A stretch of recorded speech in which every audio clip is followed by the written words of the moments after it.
மதுரையில் விடியா திமுக அமைச்சர் மூர்த்தியின் தொகுதியில் குடிநீர் உள்ளிட்ட அடிப்படை வசதிகள் கேட்டு பொதுமக்கள் சாலை மறியலில் ஈடுபட்டனர்.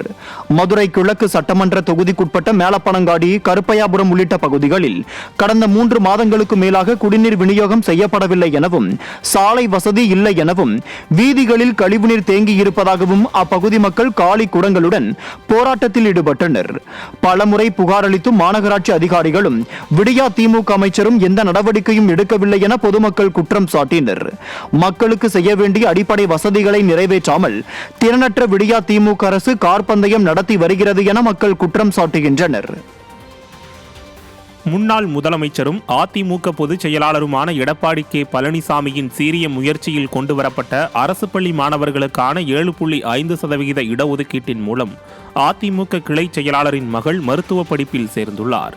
கரூர் மாவட்டம் குளித்தலை அடுத்த தோகைமலை ஒன்றியம் நாட்டக்காப்பட்டி கிளை செயலாளர் கருப்பசாமியின் மகள் புனிதலட்சுமி தமிழக அரசின் 7.5% இடஒதுக்கீட்டில் மாவட்ட அளவில் முதலிடத்தையும் மாநில அளவில் 17வது இடத்தையும் பெற்றார். இவருக்கு சென்னை ஸ்டான்லி அரசு மருத்துவக் கல்லூரியில் மருத்துவம் பயில இடம் கிடைத்துள்ளது.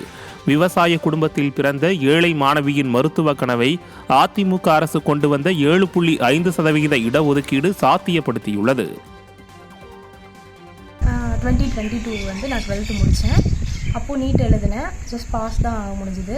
ஸோ வீட்டில் எனக்கு டாக்டர் ஆகணும் ஆசைனால திருப்பியும் நீட் ரிப்பீட் பண்ணுறேன்னு சொன்னேன். அவங்க சப்போர்ட் பண்ணி என்னை படிக்க வச்சாங்க. ஒரு ப்ரைவேட் இன்ஸ்டியூட்டில் 340 மார்க் வாங்கினேன். அப்போயுமே எனக்கு கட் ஆஃப் அதிகமானால எனக்கு சீட் கிடைக்கல. திருப்பியும் நான் 1 இயர் ரிப்பீட் பண்ணுவேன்னு சொன்னேன். என்னை படிக்க வச்சாங்க. இந்த வருஷம் நான் 627 மார்க் வாங்கியிருக்கேன். கவர்மெண்ட் ஸ்கூல் ரிசர்வேஷன் 7.5 ரிசர்வேஷன் கிடைச்சனால அது மூலியமாக எனக்கு ஸ்டான்லி மெடிக்கல் காலேஜ் சென்னையில் சீட் கிடச்சிருக்கு. ஸோ 7.5 ரிசர்வேஷன் கொடுத்த தமிழ்நாடு கவர்மெண்ட்டுக்கு ரொம்ப தேங்க்ஸ் பண்ணிக்கிறேன்.